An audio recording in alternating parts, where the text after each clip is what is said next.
ngasi egi video yengbiriba mayam purumku tarab nokchabaga loinane ikai khumnajari ngasi khoigi manipurda yamna awaba nangi hozik ising chawdana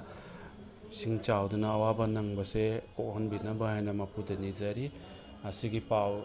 khoigi neta sum uba phangi facebook ta sum uba phangi khoi ubada sum thamoi soi yam nuaite manam yamna awaba nange manipur se athubida mapuna awaba se kohonbiba mayamgo chambiba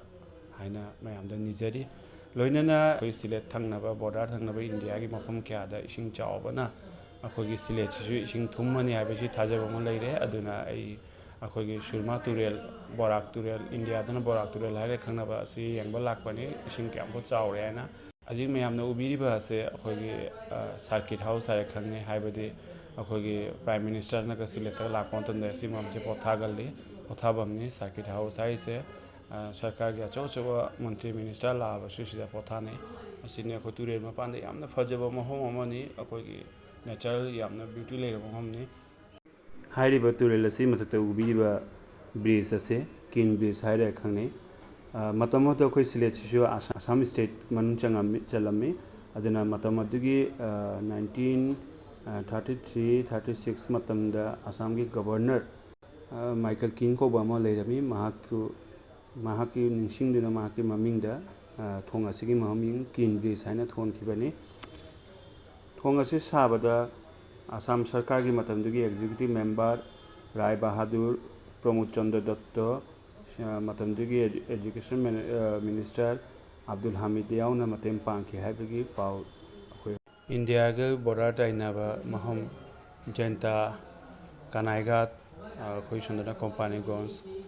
Sunamganj रोंदा यामना इसिंग Chaware इसिंग खोई slate विभाग division दा इसिंग दा लाख अहुमि पन्ना लेरि high पाउ fungi अखोई slate city ददि हजि वक्ति इसिंग चावबगी केनो थोकतिरि अदो खंगदिरि करिबा मयाम चक्सिनना लेबि इसिंग जे चावरे ही से अखोई मतमने हजि ही से लुपा मंगा तौना लौरि बांग्लादेश की ही आंदो होंदि songa लांबदा लुपा मंगा लौरि लुपा मंगा तरा लौरि